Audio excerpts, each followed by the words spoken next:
Olá, você! E aí, vamos estudar um pouco de história e também de filosofia? Hoje nós vamos juntos discutir e fazer uma viagem pelo pensamento oriental no Ocidente. Vamos ver como a cultura e a filosofia árabe entraram também em grande parte no Ocidente e veremos como, inclusive, o islamismo vai reivindicar um espaço aqui no Brasil Império. Vamos então à nossa aula de hoje, compartilhando o nosso Canva. Desde já, peço que deixe o seu like e, se você gostar do nosso trabalho e ainda não for inscrito em nosso canal, inscreva-se em Aprendendo a Filosofar. Vamos à nossa aula de hoje. Aí está o nosso Canva inicial, a filosofia árabe e o encontro entre o Ocidente e o Oriente. Coloco ali o mapa da Ásia, já que viremos também do Oriente para o Ocidente, nessa relação da história do pensamento. Aí temos para vocês o senhor Averroes, filósofo árabe, que foi o nosso objeto de estudos na última aula e está presente também nesse nosso encontro de hoje.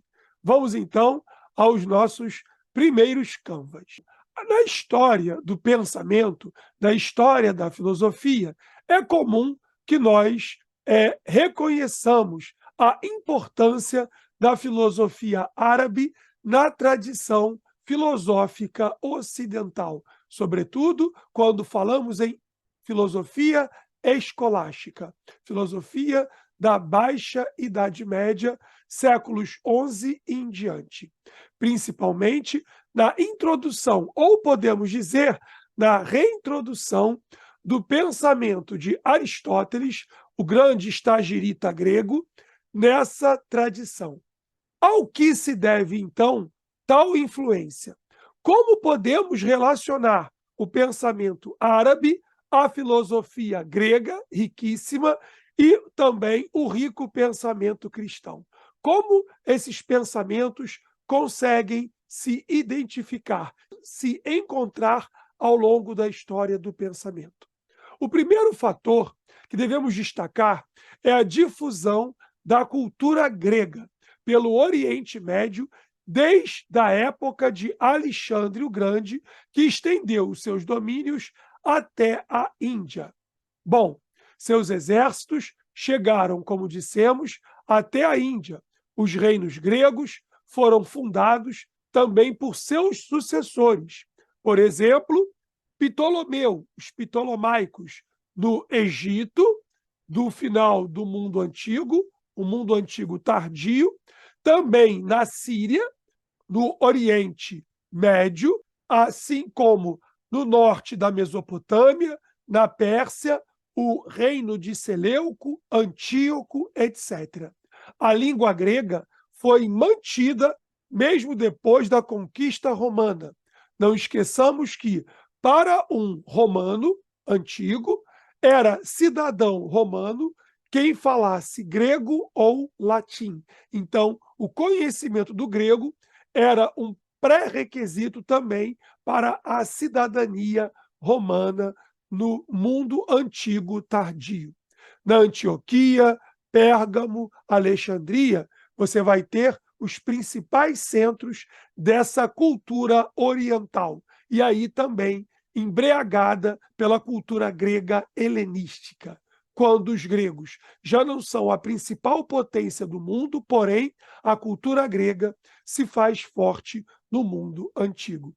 E aqui eu mostro para vocês esse grande império dominado por Alexandre o Grande, que vai levar a moeda grega, a língua grega, a cultura grega para boa parte do Oriente. Já no período cristão, correntes cristãs condenadas como heréticas, como veremos aqui, por exemplo, os arianos e os nestorianos, nos séculos IV, séculos V depois de Cristo, buscaram exílio no Oriente, sobretudo na Síria, como já dissemos aqui, e também na Mesopotâmia, região dos rios Tigre e Eufrates.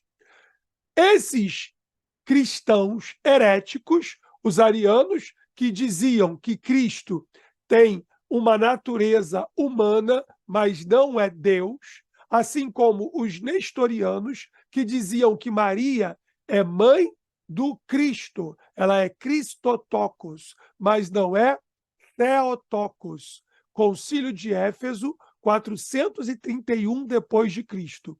Os nestorianos foram considerados heréticos no Ocidente, porque diziam que Maria é a mãe de Cristo, não é a mãe de Deus, não é Theotokos. Eles entendem, então, essa natureza do Cristo homem, mas não necessariamente do Cristo Deus.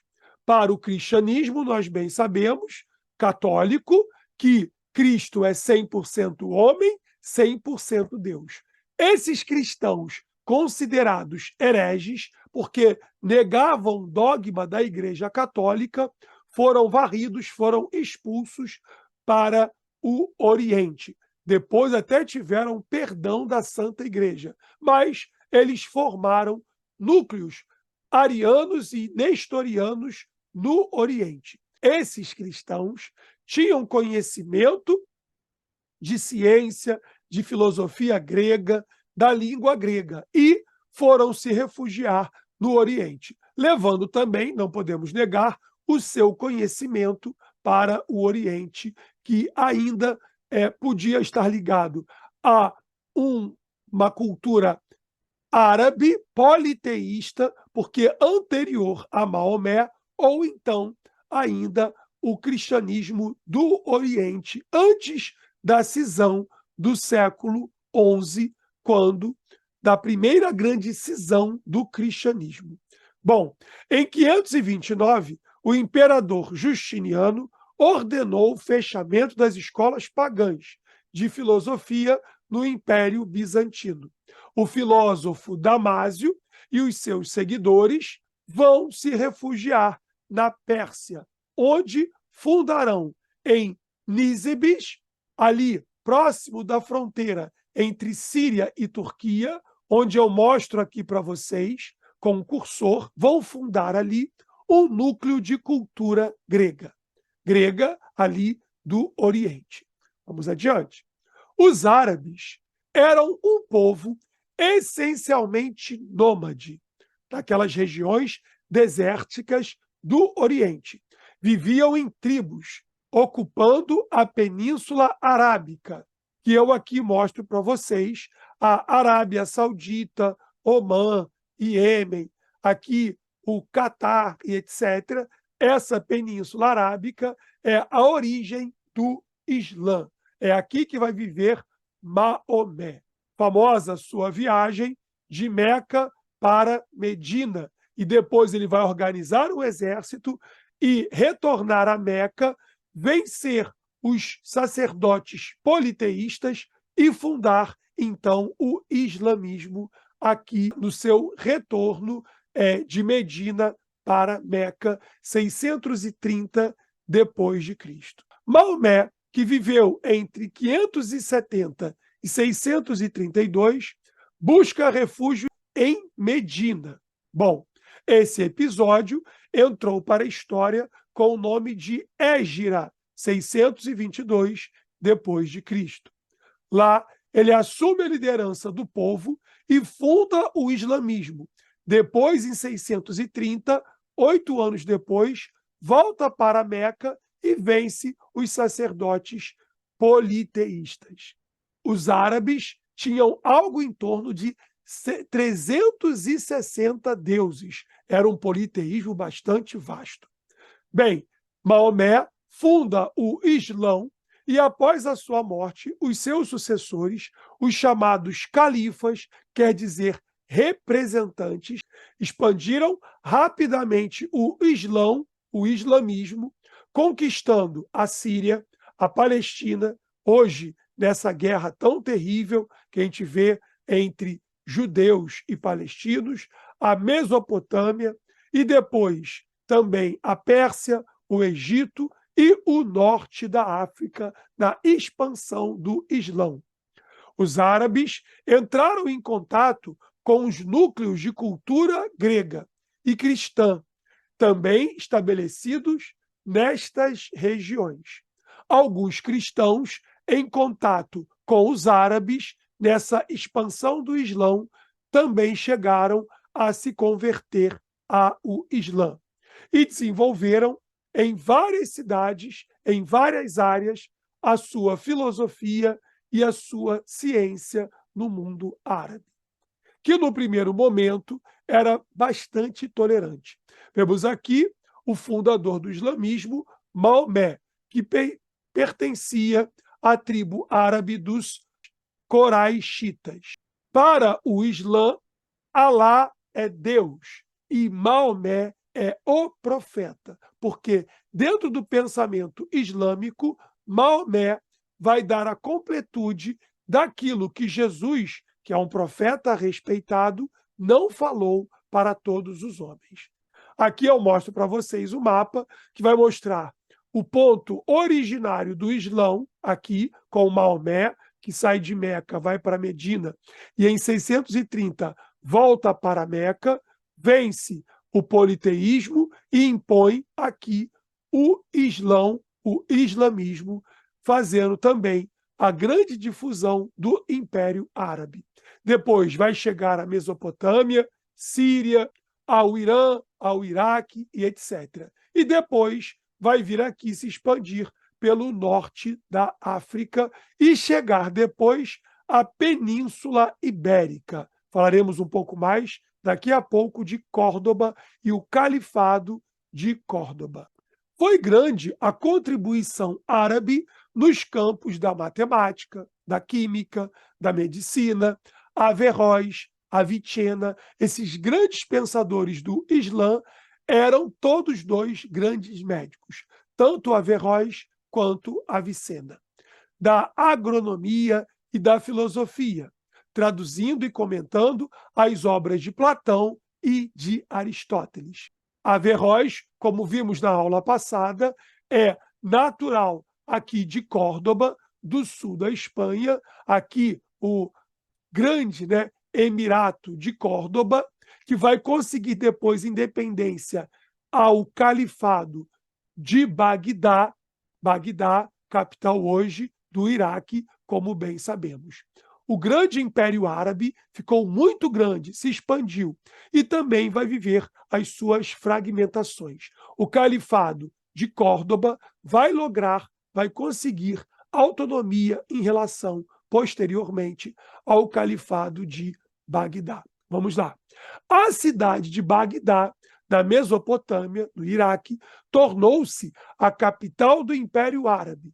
Já no século IX, era altamente desenvolvida, não tendo nenhum rival à sua altura no mundo ocidental, segundo o professor de filosofia Danilo Marcondes, meu professor na PUC, preteritamente.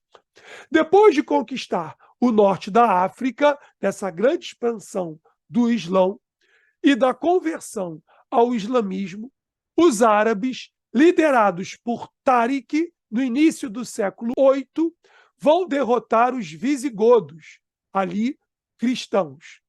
Foram, então, somente derrotados na França, nas batalhas de Tours e Poitiers, em 732, pelos ancestrais do grande Carlos Magno, rei dos francos, não da França, porque ainda não existia, na Idade Média, século VIII, o conceito do Estado francês, mas sim dos francos.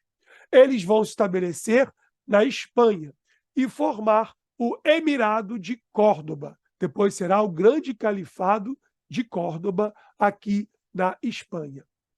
Bom, posteriormente, o Califado de Córdoba se tornará independente de Bagdá, como já lhes disse. Nos séculos seguintes, Córdoba será a cidade mais rica, mais próspera, mais desenvolvida da Europa Ocidental. E é aqui que vai nascer não só o grande Averroes, mas também o filósofo judeu Maimônides, que é mais ou menos contemporâneo a Averroes aqui no Ocidente. Ou seja, há uma grande cultura árabe e também um desenvolvimento de uma cultura judia aqui nessa região da Península Ibérica. Entre os séculos 8 e 10, conhecimento dos filósofos gregos no mundo ocidental estava restrito praticamente a alguns poucos textos de Platão sobre a cosmologia do Timeu, de Platão, assim como de Aristóteles, os tratados iniciais de lógica, as categorias, que são 10 de Aristóteles, da interpretação, além de alguns comentários neoplatônicos, como o de Plotino, que já é do período do helenismo, a esses filósofos. Os árabes, de outro modo, conheciam praticamente toda a obra de Aristóteles, que vai ser traduzida para o árabe e adequada à cultura do Islão. Ou seja, vão pegar Aristóteles e tentar adequá-lo ao Alcorão, o livro sagrado do islamismo. Eles se dedicavam a ler as obras de Platão, de Aristóteles e traduzi-las para o árabe, adequando-as ao Alcorão. O Naib ibn Ishaq, cristão nestoriano, empreendeu as traduções das obras do grego para o siríaco, em Bagdá, no século IX, na grande escola de tradutores de Bagdá, uma grande referência no mundo oriental da Idade Média.